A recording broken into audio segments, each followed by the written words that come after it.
신앙생활을 하려면 확실하게 해야 합니다. 어중간한 것이 제일 안 좋은 거예요. 믿으려면 100% 믿어야 되고, 안 믿으려면 아예 안 믿어버려야 됩니다.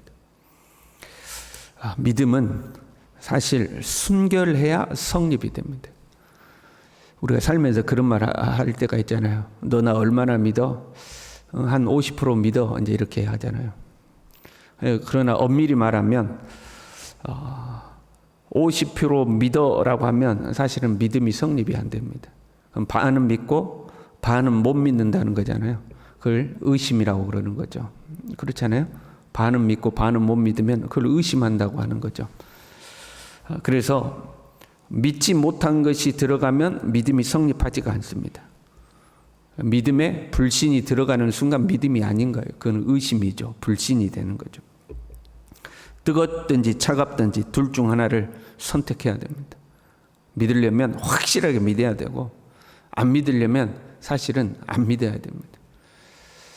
미지근하면 내가 너를 토하여 내치리라 그랬죠. 미지근한 것이 하나님 앞에는 역겨운 것입니다. 하나님을 믿으려면 하나님을 믿고, 바알을 믿으려면 바알한테 가고, 너희가 두 사이에서 어느 때까지 머뭇머뭇하느냐 확실히 하라는 거죠. 차든지 뜨겁든지 해라. 미지근하면 토하여 내쳐버리겠다. 하나님을 믿으려면 확실히 하나님을 믿고, 안 믿으려면 그냥 때려치워라, 이제 이런 말씀인 거죠. 말라기에 나오는 이스라엘 보세요. 제사를 드리기는 드렸어요. 그런데 그 제사를 경멸히 여겼다 그랬어요. 그 제사를 드리려면 제사를 존중히 여기고 해야 될 거 아니에요? 한편으로는 무시하면서 그렇다고 또 제사를 안 드리는 것도 아니야. 이것도 저것도 아닌 거죠. 하나님 앞에 제물을 바치기는 했어요. 그런데 이 얼마나 번거로운 일인고 하고 코웃음 치면서 바쳤어요. 하나님 앞에 제물을 바치려면 정성껏 바쳐야 되지 않겠어요? 이거 진짜 귀찮네 하면서 바쳤어요. 그러면서 훔친 물건, 저는 것, 병든 것을 바쳤어요. 아예 안 바치려면 안 바쳐버려야죠. 근데 코웃음 치면서 병든 것을 바친 거죠. 11조를 일부 하기는 했어요. 그런데 온전하지 않은 11조를 했어요. 이런 모든 것이 근본적으로는요, 하나님에 대한 불신에서부터 나온 거예요. 하나님이 계시기는 하는 거냐? 하나님이 정의로운 하나님 맞냐? 우리가 보니 교만한 자가 복되지 않느냐? 악을 행하는 자가 잘 살지 않느냐? 그 하나님에 대한 불신이 있기 때문에 그들의 신앙의 표현도 그렇게 어중간한 것들이 나오기 시작하는 거죠. 하나님에 대한 불신이요, 가장 먼저 표현되어 나오는 것이 언어입니다. 말에서 이게 나오게 되어 있어요. 말라기에도 끊임없이 이스라엘 백성들이 말로써 하나님 앞에 불신을 표현해요. 1장 7절에요. 여호와의 식탁은 경멸히 여길 것이라 말하기 때문이다. 말로 그렇게 한다는 거예요. 하나님의 식탁은 무시하고 함부로 말하는 거죠. 1장 13절에요. 이 일이 얼마나 번거로운 거 하며 코웃음 치고 여기서 번거로운 거 하면은 이제 번거로운 거 말하며 그 말이에요. 이 얼마나 번거로운 거 말하면서 코웃음 쳤다는 거예요. 2장 17절에요. 너희가 말로 여호와를 괴롭게 하고 말로써 하나님을 괴롭게 했다는 거예요. 3장 13절에요. 너희가 완악한 말로 나를 대적하고도 끊임없이 말로써 하나님에 대한 불신의 말을 쏟아내므로 하나님을 괴롭게 하고 하나님을 대적했다는 거예요. 우리가 우리의 입술을 잘 지켜야 돼요. 불신의 말을 우리가 너무 쉽게 내뱉을 때가 있는 거죠. 하나님의 질서와 권위를 거역하는 말을, 그것이 하나님을 대적하는 말이라는 것을 우리가 인식하지 않은 채 그냥 내뱉어버리는 거죠. 그것이 하나님을 모욕한다고 생각하지 않는 거, 우리는 그냥 쉽게 하는 거. 무심코 내가 내뱉은 말이, 우리는 뭐라고 생각하냐면 우리끼리 그냥 불평불만하는 거라고 생각해. 우리끼리 모여서 교회에 대해서 뭐에 대해서 경건의 삶에 대해서 우리가 불평한다고 생각하고 우리끼리 불평한다고 말을 쏟아내는데 사실은 그것이 하나님을 불신하는 말일 때가 있는 거예요. 그러면 하나님은 그걸 다 듣고 계시는 거죠. 그래서 우리가 우리의 입술을 잘 지켜야 하는 거예요. 지금 상황이 그래요. 온갖 불신의 말들이 다 쏟아져 나와요. 불평과 원망, 불평의 말들이 쏟아져 나오는 거죠. 그뿐만 아니라 그 불평이 행동으로도 그대로 나오는 거죠. 하나님 앞에 온전한 제사도 안 드리고 병든 거 저는 거 갖다 바치고 뭐 그러는 상황이었는데, 상황이 이런데 그럼에도 불구하고 그 와중에서도 하나님을 경외하는 사람들이 존재하더라는 거예요. 온 백성이 불평하고 하나님이 어디 계시냐? 다 소용없다. 신앙생활 열심히 해도 소용없다. 야, 대충 해, 대충. 떼어 먹을 거 떼어 먹을 거 하면서 적당히 해야지. 그렇게 해봐야 소용없어. 그러는 상황인데 그 와중에 여호와를 경외하는 자들이 존재하는 거예요. 16절에요. 그때에 여호와를 경외하는 자들이 피차에 말하며, 여기도 뭘 해요? 말을 하는 거예요. 여호와께서 그것을 분명히 들으셨어요. 그 불신의 말들이 쏟아져 나온 상황 속에서도 믿음의 말을 하는, 하나님을 경외하는 사람들이 있더라고요. 심리학에서 이런 실험을 해요. 한 10명을 모아놓고 9명은 이미 다 짠 사람이야. 마지막 한 명만 아무것도 모르는 사람이야.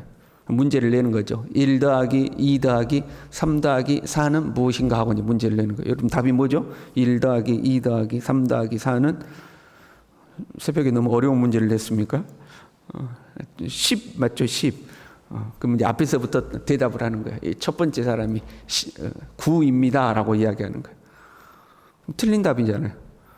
근데 그 답을 듣는 사람이 흡족해 하고 좋다고 그래요. 그 나머지 사람들도 다 밝은 모습이야. 그럼 누구만 어리둥절해요? 아무것도 모르고 있는 마지막 사람만 10인데 어리둥절하는 거예요. 두 번째 사람에게 묻는 거예요. 정답은 뭐냐고, 아주 확신에 찬 듯이 9입니다. 그러는 거예요. 그럼 또 그 답을 듣는 사람이 또 흡족해요. 그 나머지 사람도 다 맞는 것처럼 표정을 지어요. 그래서 9번째 사람까지 다 뭐라고 그러는 거예요? 답을 9라고 하는 거예요. 그러면 마지막에 아무것도 모르는 사람이 차례가 왔을 때 답을 뭐라고 할 것 같아요? 80% 이상이 9라고 대답을 한다는 거예요. 10인 것 같은데 그러면서도 9라고 대답한다는 거예요. 왜? 나머지 사람들이 다 9라고 하니까 저기에 뭐가 있는 거 아니야? 9가 맞는 거 아니야? 이렇게 해서 9라고 대답한다는 거예요. 그게 사람의 심리인 거예요. 모두가 불신의 말을 쏟아내요. 모두가 불평을 해요. 10 중에 9이 다 9라고 이야기해요. 그러면 남아있는 한 사람도 뭐라고 해요? 9라고 한다는 거예요. 맞아, 내가 생각해 보니까 하나님 안 계신 것 같아. 하나님 약속 안 지키는 것 같아. 야, 이렇게 신앙생활 열심히 해도 소용없는 것 같아. 철저하게 말씀대로 살아도 아무 소용없는 것 같아. 9명이 그렇게 이야기하니까 나머지 1명도 다 그렇게 거기에 동참해가지고 원망하고 불평하고 불신의 말을 쏟아낸다 이 말이에요. 그런데 그 와중에 10입니다라고 말하는 사람이 존재하더라 이 말이에요. 나머지가 다 9라고 해도 10이 맞습니다. 하나님은 살아계십니다. 하나님 약속을 지키시는 분입니다. 하나님의 모든 걸 통치하고 계십니다 하고 믿음의 말을 하는 사람이 있더라 이 말이에요. 사람은요, 좋을 때는 모른다고 그래요. 여러분, 좋을 때 우리가 무슨 말을 못해요? 하늘에 뭐 별도 달도 다 따준다고요. 뭐 그런 말이 있잖아요. 좋을 때는 내가 너한테 다 해줄게. 별의별 걸 다 하죠. 그러나 진짜는요, 서로 갈등이 생기고 의견이 대립하고 문제가 생겼을 때가 진짜인 거예요. 그때 그 사람의 진심이 나오게 되는 거예요. 여러분에게 아끼는 신앙의 후배가 있다고 생각해봐요. 여러분이 그래서 여러분이 전도했고 또 교회에 열심히 나오고 여러분이 믿음이 자라도록 뒤에서 기도해주고 뭐 그런 사람이 있다고 그랬어요. 그래서 친하게 지냈겠죠. 그런데 어느 날 가만히 보니까 여러분의 신앙의 후배가 하나님 말씀에서 어긋난 생각과 판단을 하는 거예요. 그래서 여러분이 충고를 해준 거죠. 그거 아니다. 하나님 앞에 그거 아니다. 그 받아들이면 좋은데 아니라는 거예요. 후배도. 그게 아니다고 이렇다고 자기 주장을 해요. 그랬더니 여러분이 아니다고 하나님 말씀에 이렇게 돼 있으니까 이렇게 해야 된다라고 교정을 했어요. 그러면 여러분이 그 후배가 그 다음에 어떻게 될 것 같아요? 여러분하고 여전히 친하게 지냅니까? 아니면 여러분한테 거리를 두기 시작합니까? 어떻게 될 것 같아요? 아마 10 중에 9명은 서운하다고 그럴 겁니다. 아니, 목사님, 장로님, 권사님, 집사님 어떻게 나한테 그렇게 이야기할 수 있어요? 형님 어떻게 나한테 그렇게 이야기를 할 수 있어요? 서운하다고 이야기하죠. 거리가 멀어지죠. 갈등 관계가 생기고 문제가 생기면 본심이 드러나는, 그 안에 본심이 드러나는 거예요. 하나님이 내 기도 다 들어주고 내가 하나님 앞에 헌신하고 봉사하는 족족 하나님이 나에게 축복해 주시고 은혜를 주시고 11조를 바치면 그 다음 달로 그냥 막 차고 넘치도록 하고, 그러면 하나님께 뭘 못하겠어요? 그런데 11조를 해도 기대한 뭔가 없습니다. 하나님 앞에 정성껏 예배를 드려도 뭔가 없습니다. 포로 귀환해가지고 성전 짓고 성벽 지으면 이제 여호와의 날이 임해가지고 하나님께서 대적들을 다 물리치시고 메시아 왕국이 이루어지고 우리는 진짜 축복을 누리고 살 줄 알았는데 아무것도 없습니다. 그때 진짜가 나온다 이 말이에요. 진짜가. 그래서 열의 아홉은 뭐라고 그래요? 하나님 어디 계시냐고 말이야.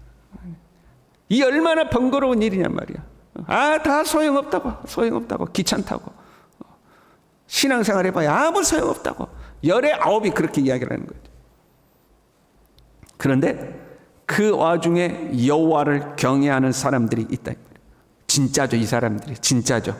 하나님은 그들을 들으신다. 분명히 들으신다. 그들이 그 믿음의 말을 하는 것을 분명히 들으신다는 거예요. 무슨 말을 했는지 분명히 들으신다는 거예요. 사람들이 다 하나님을 공격하고 하나님을 부인하고 불평할 때에 거기에 동조하지 않냐고, 그렇지 않다. 하나님은 살아계신다. 하나님은 약속을 지키신다. 말씀대로 살아야 된다. 분명하게 믿음의 말을 한 사람의 그 말을 하나님이 분명히 들으신다는 거예요. 그리고요, 여호와를 경외하는 자와 그 이름을 존중히 여기는 자를 기념책에 기록하신다는 거예요.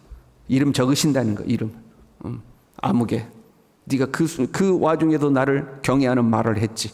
이름 적으신다. 여러분 그런 거 있잖아요. 남들이 다 내 편이 아니야. 네가 잘못했다. 너 어떻게 그럴 수 있느냐. 다 나를 비난해. 근데 그 와중에 누군가가 내 편을 들어줘. 그러면 여러분 어때요? 얼마나 고마워요. 얼마나 고마워요. 절대 그 사람 안 잊어버리죠. 그때 네가 다른 사람 나 손가락질하는데 그때 네가 나를 위로해 줬지. 그때 네가 내 편 대줬지. 사람도 그거 안 잊어버리잖아. 하나님도 안 잊어버린다는 거야. 다 불신의 말을 쏟아내는데 그 중에 여호와를 경외하고 존중히 여기는 말을 하는 자의 그 말을 분명히 들으시고 그 사람을 생명책에 딱 기록하시는 거예요. 네가 그랬지. 절대 너 안 잊어버려. 절대 안 잊어버려 하고 기록하시죠.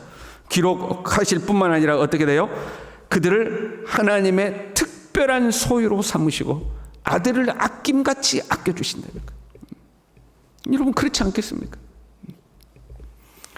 여러분 우리가 믿음의 말을 하고 살아야 할 줄로 믿습니다. 우리의 말이 하나님이 들으시고 나 네 때문에 괴로워 죽겠단 말이야. 네가 말로 나를 대적하는구나. 어떻게 네 그런 말을 할 수 있느냐. 하나님 그렇게 하시면 안 될까요? 우리의 입에서 나오는 말을 듣고 야 네가 나를 경외하는구나. 네가 나를 존중히 여기는구나. 내가 너를 반드시 기억하겠다. 때가 되면 내가 너를 특별히 아끼고 너를 내 아들처럼 아낄 것이다. 우리가 그런 믿음의 말을 해야 할 줄로 믿습니다. 그리고 그 언어라는 것은 마음에서 나오는 거거든요. 마음에 가득한 것이 입술로 나오게 되는 거예요. 하나님을 경외함으로 우리 안을 가득가득 채워야 돼요. 하나님을 경외함으로 내 안에 절대적으로 하나님을 신뢰하는 마음이 있는 거죠. 18절에 이렇게 됐어요. 의인과 악인을 분별하고 하나님을 섬기는 자와 섬기지 아니하는 자를 분별하리라. 여러분 우리의 언어에서부터 딱 분별이 되는 거예요. 하나님을 섬기는 자구나 섬기지 않는 자구나. 하나님을 존중히 여기는 자구나 존중히 여기지 않는 자구나. 우리의 입술이 하나님을 존중하는 언어로 가득 찰 수 있기를 간절히 바랍니다. 기도하겠습니다. 하나님 아버지, 세상이 갈수록 불신의 세상이 되어가고 있습니다. 하나님을 떠나 살아도 아무 문제가 없는 것처럼 하나님을 시험하되 하나님의 저주를 시험하고 살 정도로 그런 악한 세상이 되어버렸습니다. 주님, 이런 와중에도 우리는 하나님을 절대 신뢰하게 도와주시고 우리의 입술을 지켜서 하나님을 향한 원망과 불평의 소리가 아니라 하나님을 존귀 여기고 하나님을 경외하는 언어가 우리의 입술에서 쏟아져 나올 수 있도록, 하나님이 우리의 입술의 언어를 들으시고 기뻐하실 수 있도록 하나님 우리의 입술을 지켜주시고 우리의 마음을 지켜주시옵소서. 예수님의 이름으로 기도 올리옵나이다. 아멘.